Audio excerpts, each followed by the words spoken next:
As Stuart said, I work with organisations to increase the performance and engagement of people at work. And I do work with quite a few people in the insurance industry. AXA, Bluefin, the Gelder Group, Cunningham Lindsay, all kinds of different people. And also with people outside of the insurance business, with the BBC, with Lloyds Bank, and sometimes with schools. And it was about this time last year, I was working with a school, and it was a special setup in a classroom, and a specialist teacher was running a free drawing time, so the kids could draw whatever they wanted. And the teacher walked up to a little girl called Sarah. Now, Sarah's 8 years old, brilliant little girl, really bright, really precocious. And the teacher says to Sarah, "Sarah, what are you drawing?" And Sarah says, "I'm drawing God." And the teacher says, "But Sarah, no one knows what God looks like." And Sarah says, "Well, they will in a minute." And I love that about how kids think. You know, they're not restricted by the fears of life. They have an openness and a confidence that can be hard to hold on to as we get older, but is absolutely crucial for our success. And that's my fascination. And it's the foundation of where I want to talk to you from today. You know, because I think it's interesting for us to talk a little bit about the psychology of the supply chain and to draw parallels between what we know about the engagement of people at work and the performance of people at work, and what we might learn from that about the performance of supply chain. And I want to look at two different approaches. The compliance approach, do this or else, and the engagement approach, you know, empowered to do something because we want to. And I want to start with the story of how we got here. In the 1920s, this guy, Alfred Sloan, that guy, Alfred Sloan, moment there, was the CEO of General Motors. And he was the first guy to really make famous this command and control, top-down, hierarchical style of management. And he really made it work. You know, and in the dawn of that century, in the early 1900s, the modern corporation was looking around for structure. And they looked to what they knew. They looked to the Industrial Revolution and to the army. And so our modern corporations were originally conceived as top-down hierarchies. And their command and control structure was the model that the men who were building the railroads and the steel mills and the banks used. And those are our foundations. They're where we come from. They're the style most managers learn from their manager. But in recent years, a different style emerged. You know, you look at companies like Google, and they have a different way of approaching their people. They want engagement rather than command and control. And Google very famously has its people spend 20% of their time working on whatever they want. You know, a freedom and an empowerment and a trust. And out of that 20% time, as they call it, have come some of their biggest innovations, things like Gmail and Google AdWords. You can draw a line between the compliance style of the 1920s and the engagement style that's becoming more familiar right now. And you can reasonably say that every organization, every company we all work for, is somewhere along that line. And there's a right place for us all to be. But what you can also say is that every company is trying to move a little bit more towards engagement for three good reasons. The first is that the compliance jobs, we don't really have them anymore. They're mostly in the Far East. The second is that you can't treat people like that anymore. You can't get away with it, right? You can't treat people like smaller, better-smelling horses. And thirdly, because we get significantly more from our people when they are engaged at work. But how much more? Well, there's a ton of research on this. You know, from a Gallup study, actively engaged workers are 43% more productive. They're also 76% better with customers and 72% better, more effective at reducing cost. How does that hit the bottom line? Well, from a Towers-Watson study, organizations in the top quartile for engagement have 40% higher profitability than organizations in the bottom. We're all looking around, right, for where our extra 10% comes from each year. We all get the pressure for that. We all need growth. And how engaged our people are is one of the most obvious answers, especially with only 1 in 5 people being fully engaged at work. 10 years ago, this guy, Dr. Daniel Goleman, who literally wrote the book on emotional intelligence, did a study of leadership styles, and he identified 4 distinctive leadership styles. And for each of these styles, he noted a significant impact on performance and culture. What he found was that one of the styles was significantly more effective and one significantly less effective. The compliance style really means, do this or else and you'll get this reward. The coaching style up there really means asking people questions and helping them find their own route there. The pace setting style means setting high standards and expecting the same of other people. And the visionary style means painting a clear picture of the future and allowing people to find their own path. One of these styles, he found, had a significantly more positive effect on results, success, performance, and culture. So let me ask you, which one do you think it is? We'll take a quick straw poll, right? If you think the most effective style of all of these for performance and culture is compliance, raise your hand for me. If you think it's coaching, raise your hand for me. Okay, good. If we think it's pace setting, raise your hand for me. If we think it's visionary, raise your hand. Okay, the majority of the room says visionary. It's a pretty good guess and it's the right answer. Being able to say we're going this way and you're empowered to get there, that makes sense, doesn't it, why that would work. And by the way, coaching was the second most effective style for those who said that. Let me reset the board and ask you the opposite question. Which one of these styles had the most negative effect on performance, results, success, and culture? Which was the least effective for driving results and for driving culture? And put your hand up for me if you think it's compliance. Put your hand up if you think it's coaching. Hand up if you think it's pace setting. Again, most of the room getting it right. By far and away, the least effective, quite damaging, was a compliance style of management. Compliance, in this style, you're just telling people what to do. You don't allow them any freedom or any sense of why their work matters or fits into something larger. But there is a time when compliance is helpful. And it's when you're in trouble, right? When you have to grab something with both hands and make it work. But if you use it all the time, people get demoralized and switched off.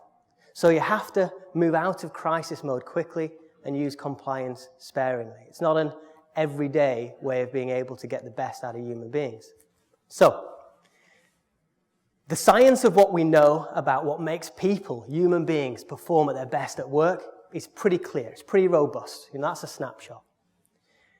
But how clear are we on what drives performance across a supply chain? Well, I would argue that in large part, it's the same things. Because it's still mostly about people, right? So the obvious next question for the room is, how are we leading our relationships with each other, our supply chain relationships? Are we mostly leaning towards engagement, where we create a clear picture of a future together, where we all can win and empower each other to do our best? Or are we leaning more towards compliance, where we have a slightly more command and control, hierarchical, hit this or else kind of approach? Let's take the least scientific survey ever and straw poll the room.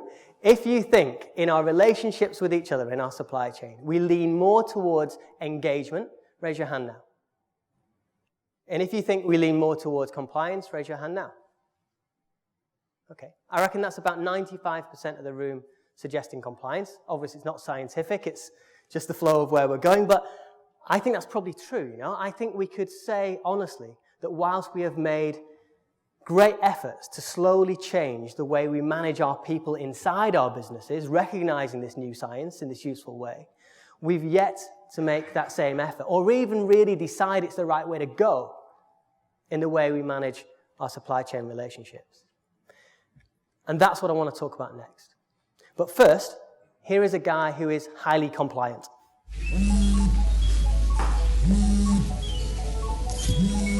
Hello?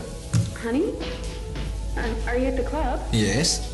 I'm at the mall now and I found this beautiful leather coat. It's only $1,000. Can I get it? Well, sure, if you like it that much. Okay, I also stopped by the Mercedes dealership and saw the new model. The one I really like. How much? $120. Well, at that price, I want it with all the options. Great! Oh, and one more thing. The house we wanted last year is back on the market. They're asking 1.5. We'll make them an offer. But come in at 1.4. Okay, I love you, baby. I love you too. Okay, bye. Does anybody know whose phone this is? Just for our entertainment. I believe passionately that engagement is significantly better as a style for delivering us all success. And the science and the research backs it up 1,000,000 times over. And based on research data from a recent Isle of Claims study, we've identified 3 key areas that might be interesting for us to dig into a little bit deeper today. And for each of those 3 areas, what I'd really like to do is look at some industry opinion. What have you been saying about it? To consider what we could do maybe that's perhaps slightly different than the way we approach it now. And to look at the psychology and the science behind why that's important, which I find quite persuasive. The first area is metrics. How are they helping us? How are they hurting us? From the research data that we gathered, we pulled out a selection of comments from insurers and from suppliers, and we can hear those thoughts now. But to protect the not-so-innocent among you, we have disguised the voices and had them re-recorded by actors. And to protect the budget, we use really bad actors. Mostly people I just ran into in the last week. So if you'll forgive the bad acting, let's hear first from an insurer on metrics. We give clear measures and metrics to suppliers when we set the contracts up, but I also get the feeling that the second they receive them, their first priority is to see how they can frig the numbers to make money or create revenue streams that will be hidden from what we tell them we want to measure. It's like squeezing a balloon. You save money in one area and they move the cost to another. And a thought from a supplier? They clearly want to reduce costs but take asbestos tests. When requesting an asbestos test, we are often denied because that's the process and we're told we should take the common sense approach, even when it is obviously needed. It is a constant battle and there are occasions where we have funded the tests ourselves on the grounds of health and safety. If one of the cases goes wrong, it'll cost them. And another supplier. Contract SLAs put in place by insurers either add no value or drive wrong behaviours with our suppliers. For example, customer contact targets when there is no value in the call at that time. It's interesting. I think businesses who are technically led, and I see this in lots of other worlds as well, can become a bit obsessed with metrics. And if we're honest with ourselves, we do have a tendency to try to solve a problem by inventing a process, don't we? Rather than looking at behaviors. So to develop a more engagement-driven culture, this is what I think we might consider. And I know it's a big idea. But is it possible to gain a greater freedom from burdensome command and control intrusion? And is it possible we might be guided by some simpler metrics in line with perhaps some idea of shared purpose? Why does that matter? Well, it matters because carrots and sticks, rewards, incentives, meeting targets, don't work in the way that we think they do. This is the candle problem. It was designed in 1945 by a psychologist called Carl Dunker. And it's been used in hundreds and hundreds of experiments. In this test, if I was asking you to take part in it, and I kind of am in a way, what I would ask you to do is look at the things that are there on that table and see if you could figure out a way to attach the candle, that's the phallic-looking thing, to the wall, just using the stuff on the table so that the wax doesn't drip on the table. And what you can't do is move the table or put it underneath it. A group of smart, technical people, some engineering minds, how might we do it? Anyone got a thought of how we might do that? How could you attach the candle to the wall so that the wax doesn't drip on the table? Put it on the wall, under the table. Put it on the wall, what, sorry? Under the table. Say that last bit again. Under. Under the table. You missed the bit where I said you can't do it under the table. But thanks for commenting, because that helps. Anybody else? How might you do it? Come on, somebody always knows this. Put it in the box. Put it in the box, you mean like that? Or similar, right? When they do this test, it normally takes people about 7 minutes to figure out what that very bright gentleman there figured out in less time, that you can use the box.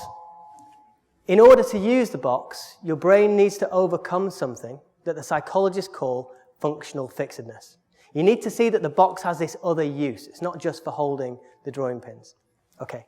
The reason I'm telling you this is because in 1998, a psychologist called Sam Glucksberg at Princeton University used this ancient candle test to measure the effectiveness of incentives.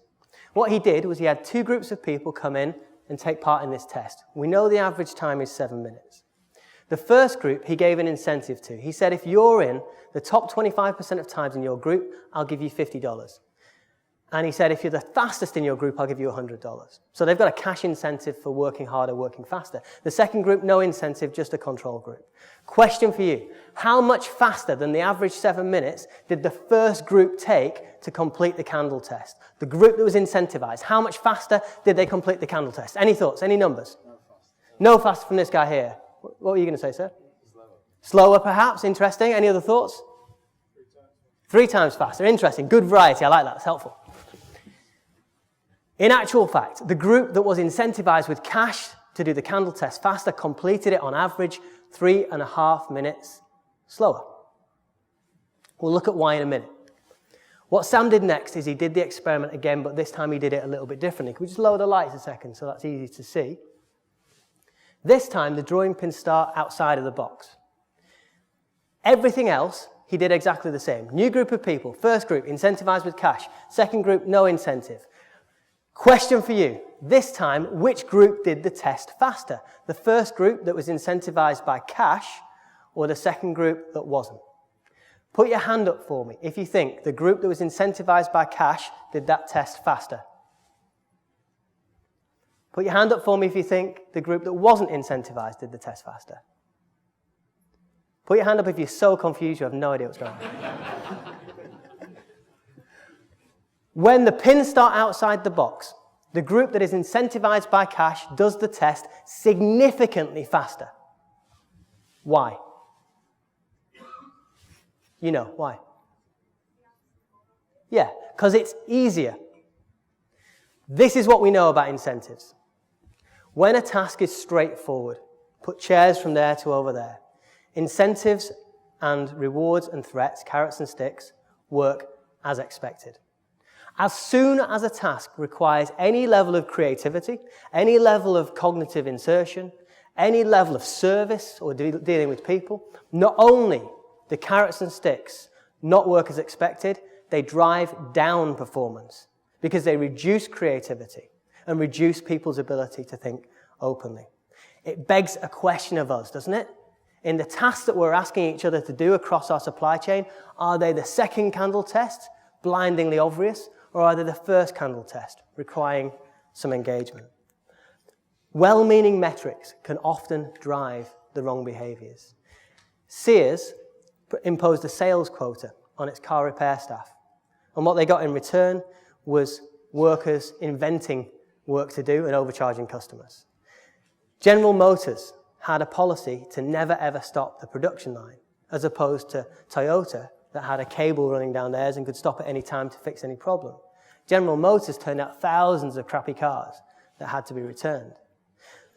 A few years ago, traders selling subprime mortgages were more focused on their bonus targets than they were on the health of their organization or the health of the country. And only 2 weeks ago in the news, Colchester hospital staff were found to be pressurized and bullied to falsify data in order to hit targets. Well-meaning metrics often drive the wrong behaviors. Metrics don't work the way we think they do. So it does ask us to think about how we use metrics and to think perhaps a little bit differently about this and to consider if we might prefer a little bit less command and control and intrusion, slightly more empowered people at each stage of the supply chain, and to be guided by a smaller number of simple metrics in line with the shared purpose. And that brings us on to the second principle, this idea of shared purpose. Do we all want the same thing? And are we in a situation where we can all win, or are we trying to beat each other? Some thoughts we heard from our research, suppliers first. Procurement functions seem to need to squeeze out the best deal, ignoring commercial realisms. This can lead to a race to the bottom in terms of quality. And an insurer. When the auction closed, we were the winners and expected to be told of our success. However, we were told the contract had been awarded to someone else and with no explanation or feedback as to why we were unsuccessful. On the whole, I find many insurers want you to jump through hoops, prepare proposals and travel to them at their convenience, but then to hear nothing and in many cases avoid your calls, a simple no and the reasoning behind it will be courteous. The first was an insurer, that's a supplier, this is a supplier. No, it's not, it's an insurer. They don't really understand our business well enough. They've often designed a new product or solution that they are trying to sell to the market, and their sole aim seems to be to convince us that we should use it, regardless of whether it fits with the way we work or our systems. I wish for once they would tell us that one of their products wasn't the best thing in the market. I'd be more likely to trust their claims on their other products. Okay, so apart from me creating confusion, I hope that was all clear. To create an engagement-driven culture rather than a compliance-driven culture then, I think this is what we might want to consider. You know, can we be united behind shared aims where everyone can win? A situation where people feel like they're part of a collective that's making a meaningful contribution to a larger whole. Now, I know that's a grand idea, but it's an important idea. Why does it matter? Well, let's look at the psychology a little bit. There is a gap between what science knows and what business does, and the candle test shows that pretty well. But if incentives and punishments don't drive performance and motivation the way we thought they did, then what does? Well, the research shows the single biggest driver of performance and motivation in human beings is knowing that what they do matters, that it's connected to something bigger, that it's in service of a larger idea. In May of 1961, JFK famously said this: I believe that this nation should commit itself to achieving the goal before this decade is out of landing a man on the moon and returning him safely to the earth. You know, it was a bold and a clear vision, wasn't it? But when he said it, they had no earthly idea how they were going to do it. They didn't have the technology, they didn't have a plan, they didn't have the finances, but he knew that by setting that clear and uniting clarion call, he could bring together his countrymen's best efforts. The Chinese army has a punishment. They get soldiers who've committed some kind of infraction to dig a big hole, like 6 or 7 or 8 hours, really dig this big hole. And then they get their soldiers to do what? Fill it back in again. Because nothing is more soul-destroying than work without purpose. When we commit ourselves to not be clear about how what we're doing matters, that's what we're doing, committing ourselves to work without purpose. And we do have shared aspirations. We all care about improving our products and making things work for our customers. We all care about making money. And we all care about showing up every day to do a good job and to feel happy doing it. And with that comes our last principle. To what extent do we have confidence and trust in each other? And how does that hurt us and how does that help us? Some of the thoughts we heard from our research, this time I'm fairly confident, insurer first. If I could trust a supplier to tell me when things aren't going as well as they need to, I could often help them by reducing volumes to help them get things back together in the short term and minimise customer detriment. All too often though, we find out through customers and then we have to go in heavy-handed. Supplier. The reason I don't want to work with them is that on their claims there's a huge lack of trust.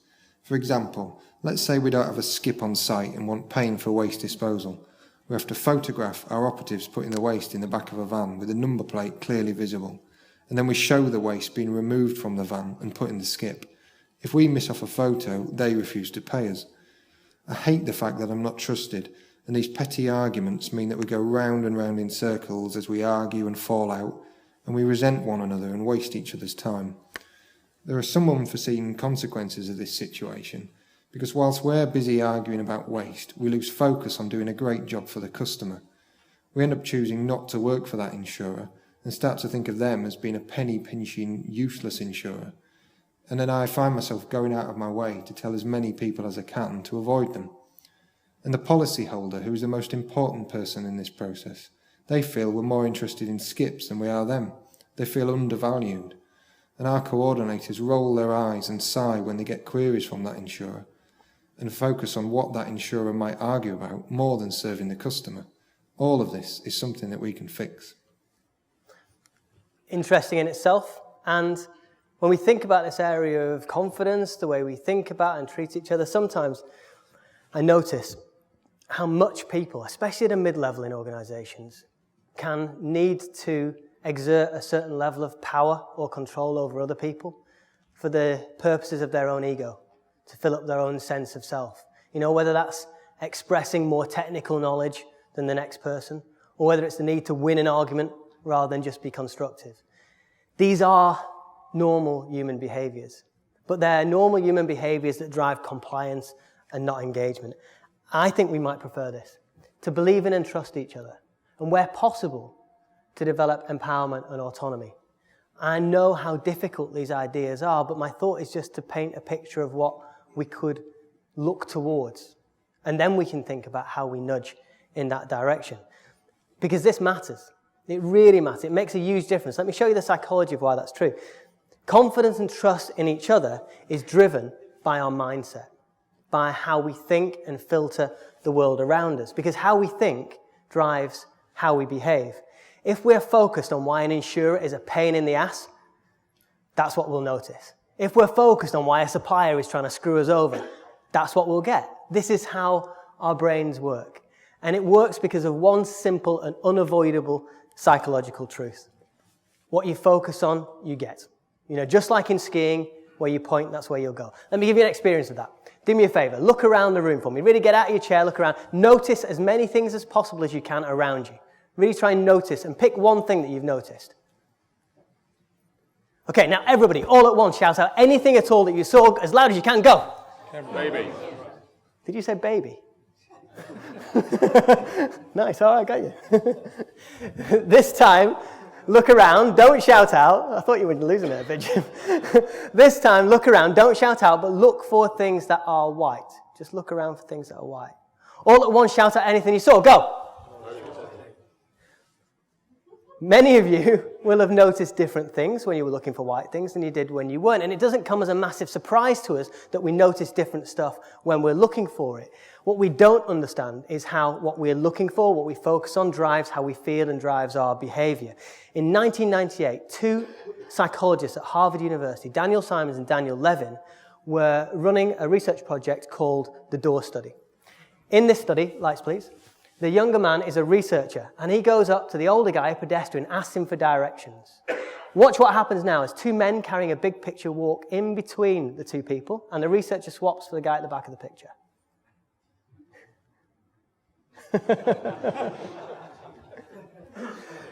50% of the time, people don't notice that they're now talking to somebody completely different.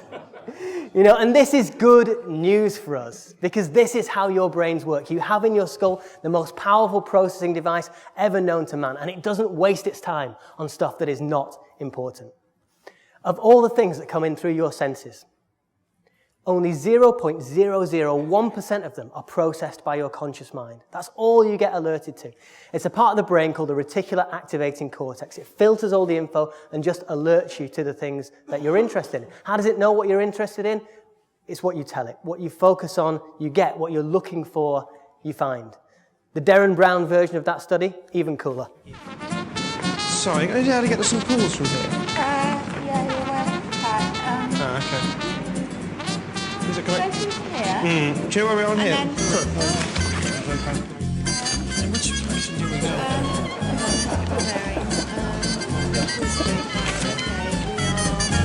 Is that down in this direction there? Yeah, that road. How does this impact how we treat each other? That bit of knowledge, what you focus on, you get. Well, this guy, Dr. Martial Lasada, in 1999, was studying the connection between the ratio of positive to negative feedback in a team and that team's performance. What he found was that for a team to be just neutral, just okay, they needed 3 times as much positive feedback as they did negative. This has become known as the Lasada line, the point below which you don't want to cross as a leader.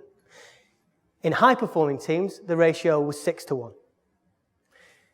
If you give people good feedback, tell them what's working, you focus them on what's working, and you get more of that. In order for us to do that, to give good feedback, we first have to be looking for what's good, for what's working, and filtering for it. What are we filtering for, looking for most of the time in our supply chain relationships? I'm not sure it is that. Gallup did a massive study. They talked to 10,000 people all over the world on strengths. And what they found was that Only 1 in 5 people were focused on strengths in their work. But when people were focused on their strengths, what they're good at, they were 38% more productive in their work. They were 6 times more likely to report being highly engaged in their work, and 3 times more likely to have a great quality of life outside of work. The connection between focusing people on what we're good at, on our strengths, and engagement and performance is massive. So why are we so bad at it? Well, imagine a child that comes home from school with their report card, and they've got an A, 2 Bs, and a D. Which result gets the most attention? And we're the same at work, right? We are hardwired to focus on what's not working, where in actual fact our greatest opportunity is to focus on what is working. On the spreadsheet, the 5% loss and how to mitigate it gets a lot more attention than the 5% increase and how to make it 10%, right? We are obsessed with making things average. But if you look at the most successful companies and the most successful people in the world, they are not average. They stand out in some meaningful ways. Let me wrap up the bigger idea. If we believe that engagement is ultimately more powerful and more likely to give us greater levels of success and compliance in the future, and we perhaps are interested in the 3 things that we've touched on today, a shared purpose where everyone can win, simple metrics in line with that shared purpose, and a confidence and a trust in each other, then it starts with a mindset shift. It starts with a choice to look at things a little bit differently. Because the way we approach everything, every aspect of our lives, is just a choice, even in quite difficult circumstances. In 2008, there was a guy called Randy Pausch, who was a lecturer at a university in America called Carnegie Mellon. And at that university, they have a tradition that they call the last lecture, where they ask their faculty to give a speech as if it's the last one they're ever going to give, so they can talk about whatever they like. The kicker for Randy was that he was 47 years old and he was dying of pancreatic cancer. And Randy did the most remarkable talk, which was life lessons he was leaving behind for his boys who were 6 and 8. But that's not the most remarkable thing about Randy. I think this is. You better decide early on if you're a Tigger or an Eeyore. Tiggers are energetic, they're optimistic, they're curious, they're enthusiastic, and they have fun. And never, ever underestimate the importance of having fun. I am dying soon, and I am choosing to have fun today, tomorrow, and every other day I have left. Randy died a few years ago, but the legacy he left behind was huge. Millions of people have watched his lecture on YouTube.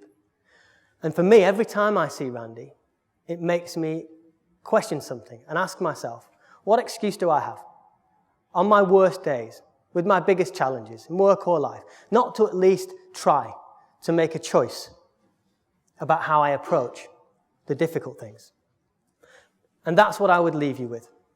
As you return to work tomorrow, might we just choose to think about engagement over compliance? Just to think about it. Yes, engagement is harder. It demands more from us.